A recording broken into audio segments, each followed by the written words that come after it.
मैं डॉक्टर विजय श्रीवास्तव अपने YouTube channel बेसिकम 30 पर आप सभी का स्वागत करता हूँ। सॉल्यूशन के आज के वीडियो लेक्चर में हम आपको बताने जा रहे हैं कॉलिगेटिव प्रॉपर्टी से रिलेटेड कुछ इंपॉर्टेंट रिलेशंस, और उसके बाद हम आपसे बात करेंगे जो फोर्थ कॉलिगेटिव प्रॉपर्टी है ऑस्मोटिक प्रेशर यानी परासरण दाब। तो स्टार्ट करते हैं हम कुछ इंपॉर्टेंट रिलेशन से। आपको बताएं कि एलिवेशन ऑफ बॉइलिंग पॉइंट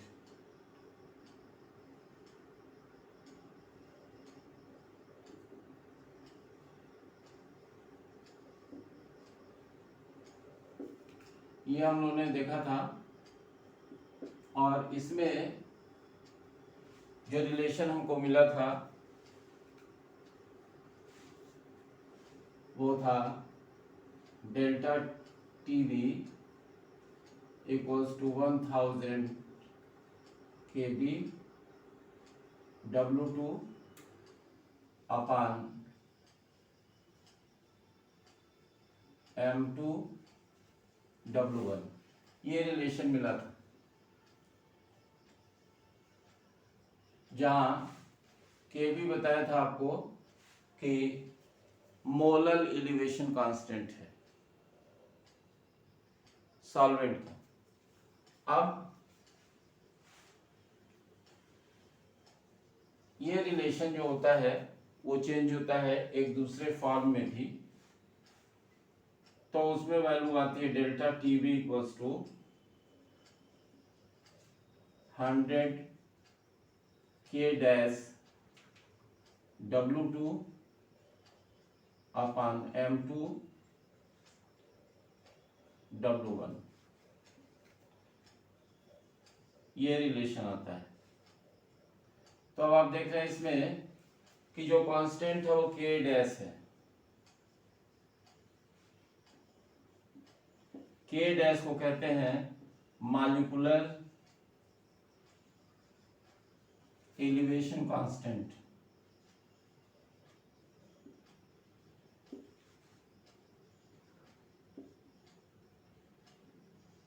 आणविक उन्नयन स्थिरांक। तो ये रिलेशन एक है, और एलिवेशन ऑफ बॉइलिंग पॉइंट से रिलेटेड ये दूसरा रिलेशन हुआ। तो ये मॉलिक्यूलर एलिवेशन कांस्टेंट क्या होता है ये डिफाइन करें कि ये K डैश क्या है। तो कह सकते हैं कि 100 ग्राम सॉल्वेंट में अगर हम 1 मोल सॉल्यूट डिसॉल्व करें तो सॉल्वेंट के बॉइलिंग पॉइंट में जो एलिवेशन होगा वो कहलाएगा मॉलिक्यूलर एलिवेशन कांस्टेंट। और इक्वेशन 1 और 2 से अगर रिलेशन देखें हम तो कह सकते हैं कि K dash equals to 10 kb। ये एक रिलेशन आता है। तो ये हमने बताया आपको कि kb से रिलेटेड इक्वेशंस क्या है। अब आपको इसी से रिलेटेड एक और इक्वेशन बताते हैं कि अगर हमको kf की वैल्यू फाइंड आउट करनी हो और इसमें जो डाटा दिए हैं उनसे डिफरेंट डाटा हमारे पास अवेलेबल हो, तो हम कैसे kf की वैल्यू फाइंड आउट करेंगे, सॉरी kb की वैल्यू फाइंड आउट करेंगे। तो kb इक्वल्स टू होगा r into M1 into TB square upon 1000 into delta H vaporization. ये रिलेशन है। यहां बताएंगे हम where R equals to gas constant, ये पता है आपको, M1 equals to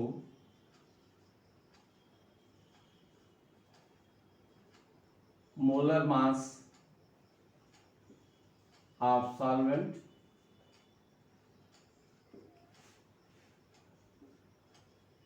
TB equals to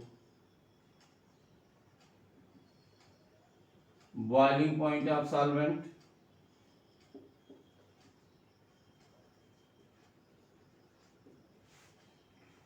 और delta H vaporization equals to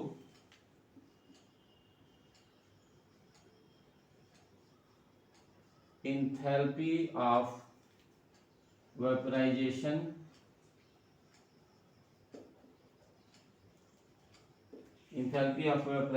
of solvent। तो ये हमने कुछ इंपॉर्टेंट रिलेशंस बताए एलिवेशन ऑफ बॉइलिंग पॉइंट के लिए। उम्मीद करते हैं कि ये रिलेशंस और इक्वेशंस आपको समझ में आए होंगे, तो इनकी सहायता से हम न्यूमेरिकल प्रॉब्लम सॉल्व कर सकते हैं। अब इसी तरह से हम देखते हैं डिप्रेशन ऑफ फ्रीजिंग पॉइंट के लिए।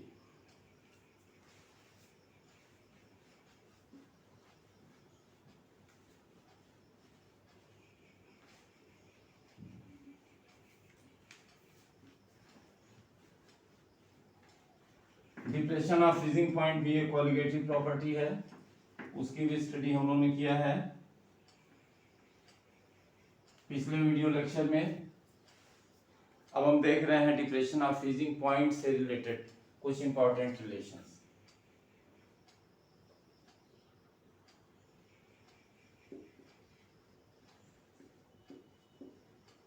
Depression of freezing point,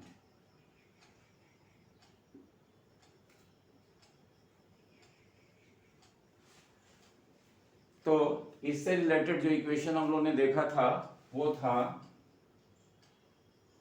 delta T F equals to 1000 kF W2 upon M2 W1।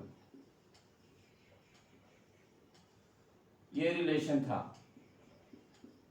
इसमें आपको पता है KF जो होता है, ये बता दें, वेयर KF इक्वल्स टू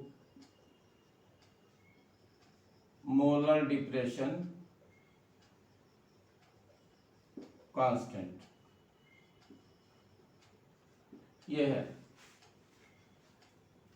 इसी तरह का रिलेशन डेल्टा TF के लिए दूसरा भी लिखा जाता है, वो है delta TF equals to 100 K dash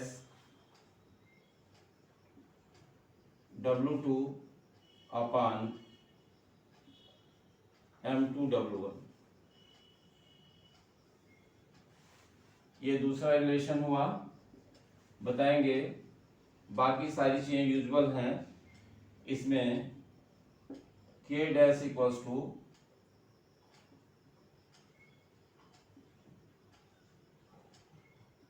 molecular depression constant. अगर इसको डिफाइन करना हमको कि मॉलिक्यूलर डिप्रेशन कांस्टेंट होता क्या है, तो हम ये बताएंगे इसमें कि 100 ग्राम सॉल्वेंट में 1 मोल सॉल्यूट अगर डिसॉल्व करे तो सॉल्वेंट के फ्रीजिंग पॉइंट में जो डिप्रेशन होगा वो कहलाएगा मॉलिक्यूलर डिप्रेशन कांस्टेंट। और इन दोनों से अगर फिर से रिलेशन देख लें अगर हम इन दोनों से, तो जो K डैश और KF का रिलेशन होगा, तो कह सकते हैं कि K dash equals to 10 KF। आप इन दोनों इक्वेशन से सॉल्व करके निकाल सकते हैं कि K dash equals to 10 KF। तो ये रिलेशन हुआ आपस में। इसके अलावा एक और इम्पॉर्टेंट रिलेशन है, ये इक्वेशन नंबर 3 या रिलेशन नंबर 3 कह सकते हैं इसके लिए। इसके अलावा एक और इम्पॉर्टेंट रिलेशन है जिसकी बात हम कर रहे हैं, KF equals to R into M1 into TF square upon 1000 into delta H fusion. ये रिलेशन है, ये रिलेशन नंबर 4, जिसमें बताएंगे R equals to gas constant बताई है, M1 जो है ये है molar mass of solvent, solvent का मोलर मास है। TF जो है ये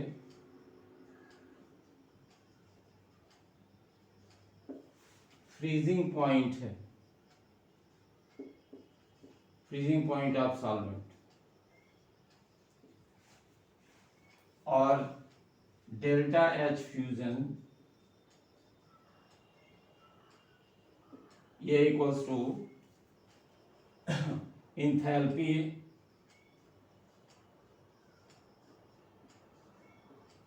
ऑफ फ्यूजन ऑफ सॉल्वेंट। और जो बाकी सारी चीजें हो गई हैं इस रिलेशन में, तो इस रिलेशन की सहायता से हम KF की वैल्यू जो होती है कैलकुलेट कर सकते हैं। तो ये कुछ इंपॉर्टेंट रिलेशंस हमने बताए आपको।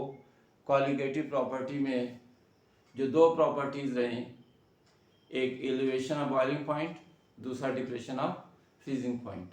अब इसके बाद से हम आपसे बात करेंगे जो नेक्स्ट क्वालिटेटिव प्रॉपर्टी है, ऑस्मोटिक प्रेशर। लेकिन ऑस्मोटिक प्रेशर जानने के पहले हमको जानना होगा कि ऑस्मोसिस क्या होती है। तो पहले हम डिस्कस करते हैं ऑस्मोसिस। तो आपको बताने जा रहे हैं हम ऑस्मोसिस के बारे में। ऑस्मोसिस एक बहुत इंपॉर्टेंट बायोलॉजिकल फिनोमेना है जो लिविंग सिस्टम्स के लगभग सभी सेल्स में होता है। ऐसा इसलिए कि सेल की जो मेम्ब्रेन होती है, माने जो एक्सटर्नल बाउंड्री होती है, वो सेमी परमेबल या सेलेक्टिवली परमेबल होती है। ये लिपिड बाइलेयर से बनी होती है और इसके थ्रू हो करके जो लिक्विड है या और सब चीज़ें फ्लो करती हैं। तो फिलहाल आपको सबसे पहले बताएं कि ऑस्मोसिस होती क्या है। ऑस्मोसिस जो टर्म है वो एबे नॉलेट ने दिया 1748 में, और इस फिनोमेना को उन्होंने सबसे पहले ऑब्जर्व किया। ग्रीक वर्ड है ऑस्मोसिस। ऑस्मोस का मतलब है टू पुश, पुश मतलब धक्का देना। तो पहले बताएं कि हुआ क्या इसमें। ऑस्मोसिस वह फिनोमेना है जिसमें केवल सॉल्वेंट का फ्लो होता है।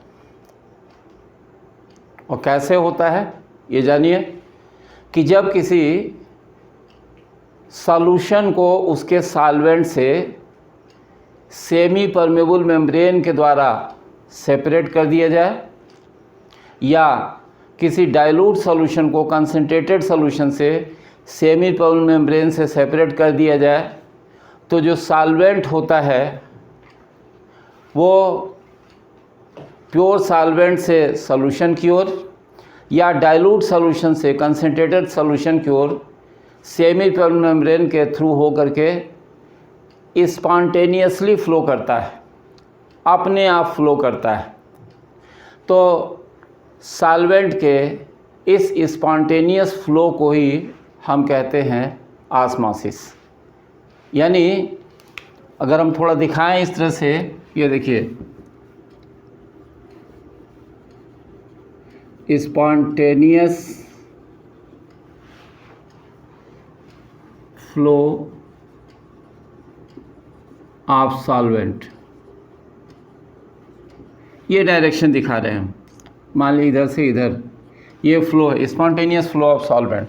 तो इस साइड में क्या होगा, मान लेते हैं कि ये हो गई SPM, सेमी परमेबल मेम्ब्रेन। तो इधर हो सकता है प्योर सॉल्वेंट या डाइल्यूट सॉल्यूशन।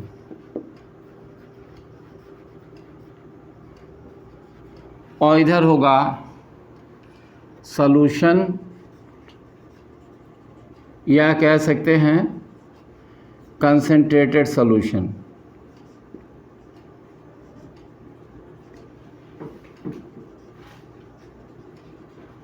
तो ये जो स्पॉन्टेनियस फ्लो होता है इस मेम्ब्रेन के थ्रू, इसी को हम कहते हैं ऑस्मोसिस।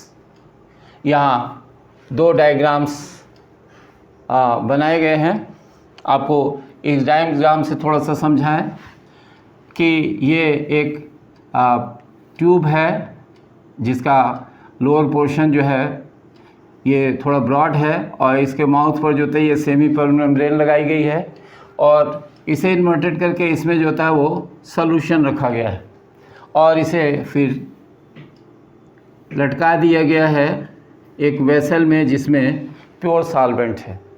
और देखते हैं कि इसमें जो लेवल है इनिशियली वो यहाँ तक है, ये दिखलाया जा रहा है कि यहाँ तक लेवल है। अब थोड़ी देर बाद हम देखते हैं कि ये लेवल जो होता है धीरे धीरे राइज करने लगता है और राइज करके एक मैक्सिमम लेवल तक जा कर के रुक जाता है। यानी यहाँ से यहाँ तक की हाइट जो है वो H से रिप्रेजेंट कर रहे हैं। तो ये इनिशियल लेवल है और ये मैक्सिमम लेवल है। तो यहाँ तक ये जो लेवल आया राइज हो करके, इसका इस पर प्रेशर जो पड़ेगा इस मेम्ब्रेन पर एक्सेस प्रेशर वो कहलाएगा हाइड्रोस्टैटिक प्रेशर और यही इक्वल होगा ऑस्मोसिस में मेम्ब्रेन पर लगने वाले प्रेशर के और जिसे हम कहते हैं ऑस्मोटिक प्रेशर। यानी कह सकते हैं यहाँ पर कि इस केस में जो हाइड्रोस्टैटिक प्रेशर है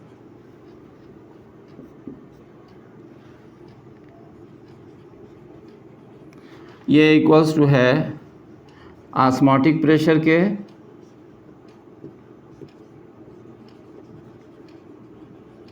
और इसी को रिप्रेजेंट करते हैं पाई से और यही इक्वल हो जाएगा HdG। ये हाइट है, ये डेंसिटी हो गई सॉल्यूशन की और ये जो था वो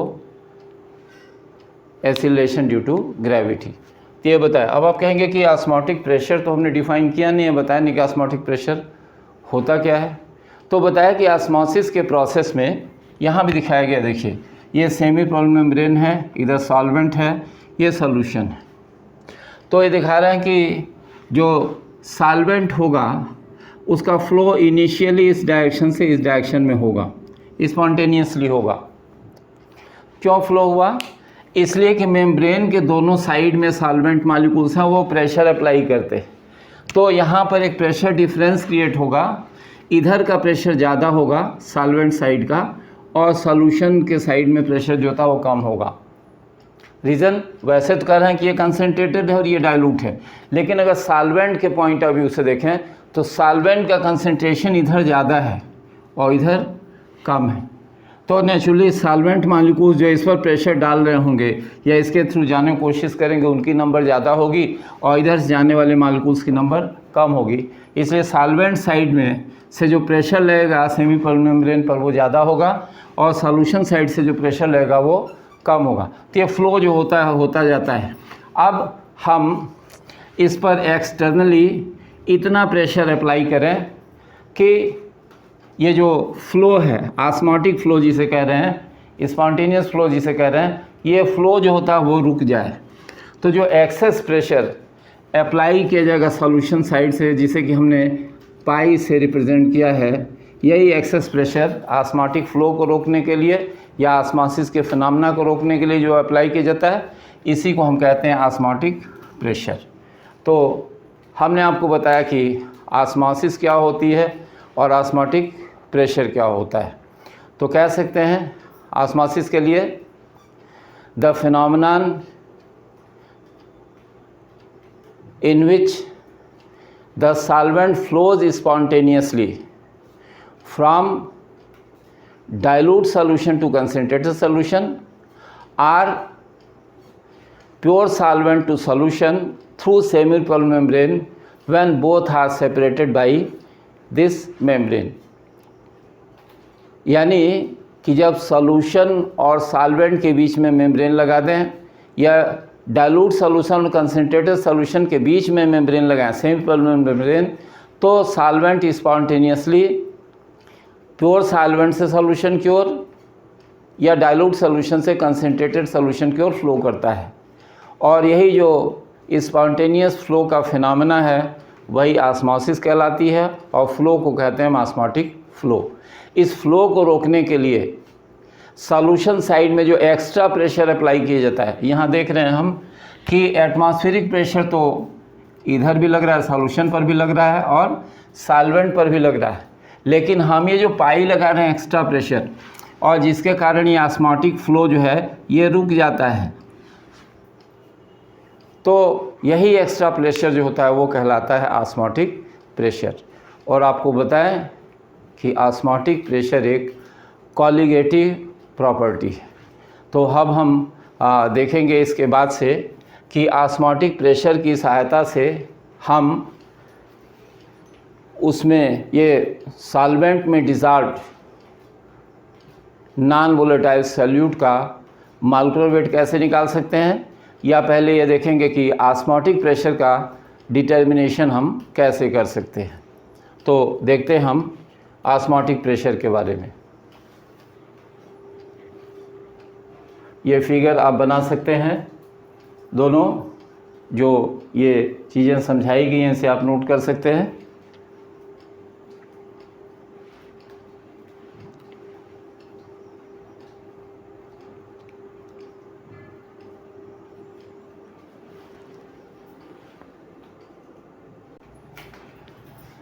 तो ऑस्मोटिक प्रेशर हमने आपको बताया कि होता क्या है और इसे कैसे रिप्रेजेंट करते हैं।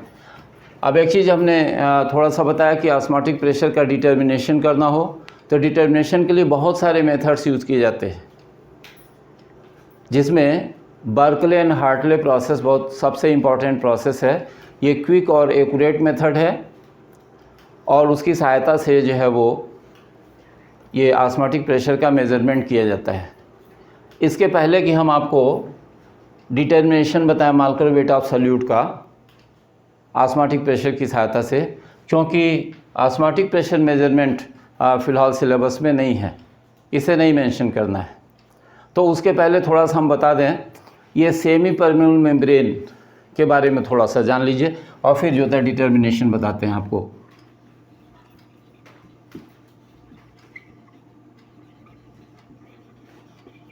क्योंकि जो फिनोमेना है वो सेमी परमेबल मेम्ब्रेन के थ्रू हो रही थी और हम लोगों ने डिस्कस नहीं किया सेमी परमेबल मेम्ब्रेन।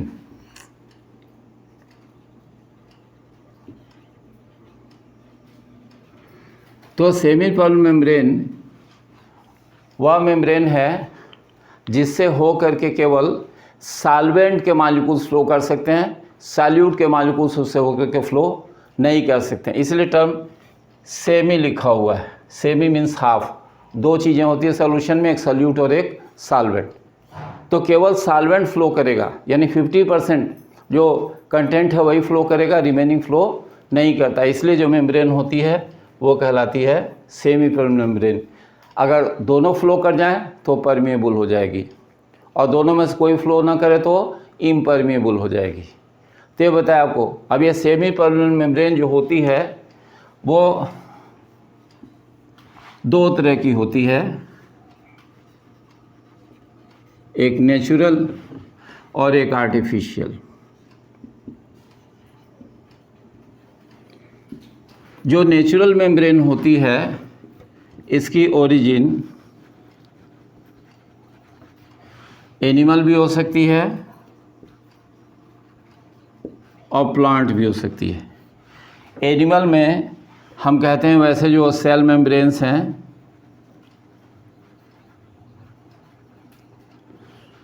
ये एग मेम्ब्रेन होती है,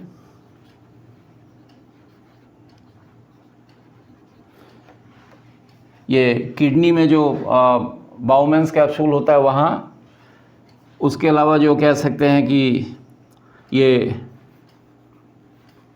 गोट ब्लैडर, तो ये बहुत सारी मेम्ब्रेन्स होती है, एनिमल मेम्ब्रेन्स होती हैं। प्लांट में भी जो सेल मेम्ब्रेन होगी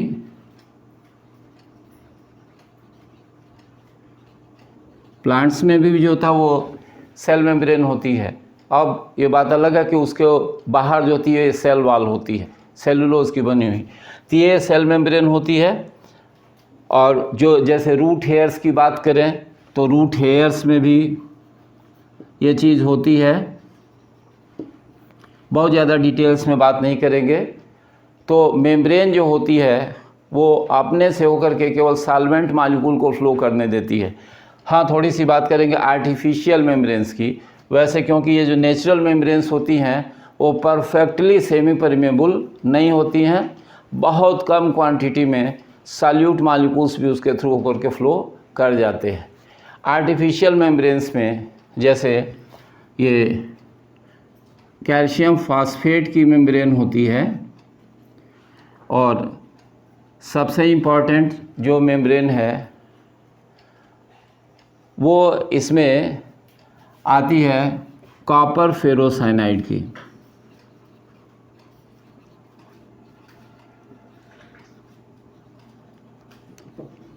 कॉपर फेरोसाइनाइड ये है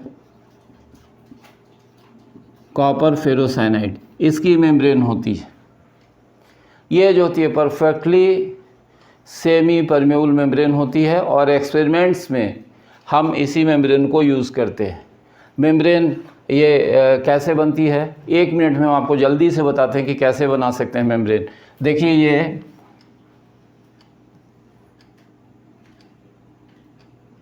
ये एक पोरस पार्ट है,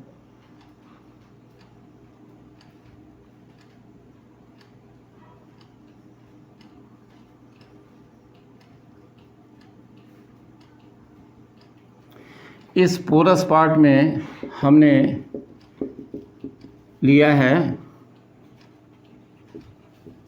कॉपर सल्फेट सॉल्यूशन, और ये पोरस पार्ट जो होता है एक दूसरे वेसल में रखा होता है, और इस वेसल में जो सॉल्यूशन होता है वो पोटेशियम फेरोसाइनाइड का होता है।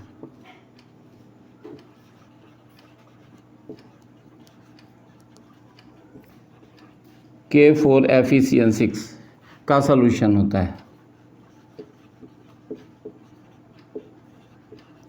इसका सॉल्यूशन होता है पोटेशियम फेरोसाइनाइड का। इसमें ये प्लैटिनम इलेक्ट्रोड लगा होता है,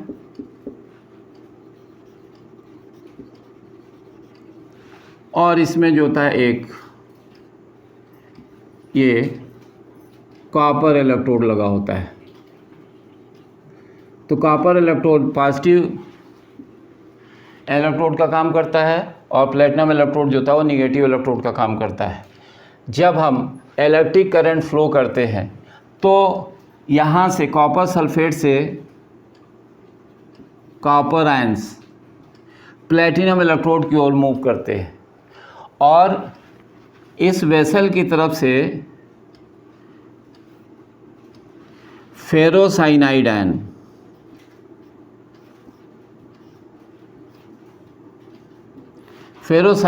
मूव करते हैं, और ये मेम्ब्रेन के थ्रू, यानी ये कह रहे हैं कि ये पोरस पार्ट के थ्रू पहुंचते हैं, तो उसके भीतर ये डिपॉजिट हो जाते हैं। प्रेसिपिटेटेड फॉर्म में कॉपर फेरोसाइनाइड जो होता है इसके भीतर इस पोरस पार्ट में डिपॉजिट हो जाता है।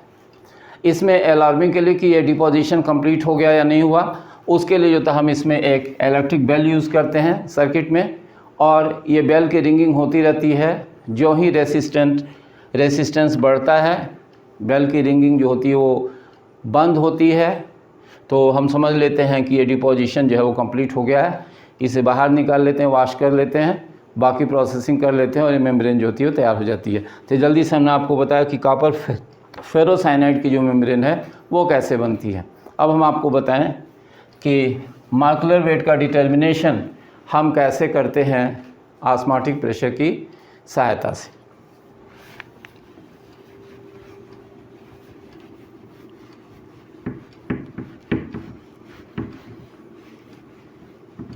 तो बताया कि ऑस्मोटिक प्रेशर एक कॉलिगेटिव प्रॉपर्टी है, यानी ये सॉल्यूशन में सॉल्वेंट मॉलिक्यूल की नंबर पर डिपेंड करती है। सॉल्यूशन में सॉल्यूट मॉलिक्यूल्स की नंबर पर डिपेंड करती है। सॉल्यूट मॉलिक्यूल्स के नंबर में वेरिएशन होगा, ऑस्मोटिक प्रेशर में वेरिएशन होता है। एक्सपेरिमेंटली ये देखा गया है कि जो ऑस्मोटिक प्रेशर होता है सॉल्यूशन का, वो मतलब ये इस केस में जो ऑस्मोटिक प्रेशर होगा वह ऑस्मोटिक प्रेशर वो डायरेक्टली प्रोपोर्शनल होता है सॉल्यूशन के मोलर कंसंट्रेशन के। C जो होता है ये मोलर कंसंट्रेशन है और ये किसी पर्टिकुलर टेम्परेचर पर मेज़र किया जाता है। यानी इसको हम लिखते हैं तो हम इस तरह से लिखते हैं कि पाई इक्वल्स टू CRT, ऐसे, जहाँ C बताया कि ये मोलर कंसंट्रेशन है सॉल्यूशन का,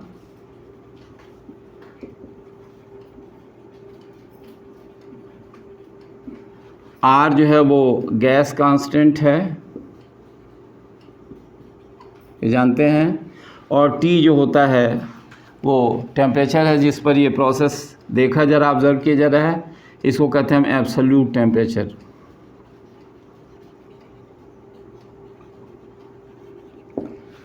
तो ये बताया कि पाई इक्वल्स टू CRT। अब हमको पता है कि चूँकि C इक्वल्स टू N2/V, जहाँ N2 क्या है, number of moles of solute है, सॉल्यूट के मोल्स की नंबर है, और V जो है volume of solution in litre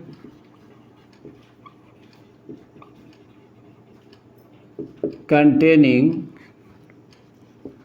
N2 moles of solute। मतलब सॉल्यूशन का लीटर में वह वॉल्यूम है जिसमें N2 मोल्स जो होते हैं सॉल्यूट के प्रेजेंट हैं। तो हम इस वैल्यू को अगर सब्स्टिट्यूट करते हैं, इसको मान लेते हैं ये इक्वेशन नंबर 1, और इस वैल्यू को अगर इसमें सब्स्टिट्यूट कर दें तो ये हो जाएगा पाई इक्वल्स टू N2/V/RT, इतना हो जाएगा। इसको कह सकते हैं इक्वेशन नंबर 2। अब क्या करेंगे हम कि ये जो नंबर ऑफ मोल्स है इसको भी हम चेंज कर सकते हैं। यहाँ दिखा दें आपको फिर से कि N2 इक्वल्स टू W2/M2। ये बताएंगे फिर से कि W2 क्या है, वेट ऑफ सॉल्यूट, ये ग्राम में हो गया, और M2 हो जाएगा मोलर मास ऑफ सॉल्यूट, ये हो गया। तो इस वैल्यू को फिर इसमें सब्स्टिट्यूट कर दें अगर हम, तो सब्स्टिट्यूट करने पर इक्वेशन किस में चेंज हो जाएगा, ये चेंज हो जाएगा pi equals to W2/m2 RT, इसमें चेंज हो जाएगा। ये इक्वेशन नंबर 3 हो गया। और इसकी सहायता से हम चाहें तो मॉलिक्यूलर वेट कैलकुलेट कर सकते हैं। तो इक्वेशन 3 को अगर चेंज करें हम तो क्या कर सकते हैं, इससे m2 इक्वल्स टू W2RT अपान पाई, ये m2 यहाँ आ जाएगा, पाई नीचे आ जाएगा, W2RT अपान पाई। तो ये इक्वेशन हो गया, इक्वेशन नंबर 4 कह सकते हैं इसे। तो इसकी सहायता से हम जो नॉन वोलेटाइल सॉल्यूट है उसका मॉलिक्यूलर वेट डिटरमाइन कर सकते हैं। तो इस सबसे हमने आपको बताया, जल्दी से समराइज़ करें कि जो ऑस्मोटिक प्रेशर है कॉलिगेटिव प्रॉपर्टी है, यानी सॉल्यूशन में पार्टिकल्स की नंबर या सॉल्यूट पार्टिकल्स के नंबर पर डिपेंड करेगी। एक्सपेरिमेंटली बताया गया कि ऑस्मोटिक प्रेशर जो होता है सॉल्यूशन के मोलर कंसंट्रेशन पर डिपेंड करता है किसी टेम्परेचर पर, यानी पाई इक्वल्स होता है CRT। R जो होता है वो गैस कांस्टेंट है। C की वैल्यू हमने रखा N2/V, number of moles in V litre of solution, और नंबर ऑफ जो मोल्स है सॉल्यूट का, इसकी वैल्यू W2/m2, इस वैल्यू को सब्स्टिट्यूट किया तो यहाँ से मॉलिक्यूलर वेट के लिए हम फार्मूला बोला m2 इक्वल्स टू WRT/पाई। तो इस फार्मूला की सहायता से मॉलिक्यूलर वेट कैलकुलेट कर सकते हैं।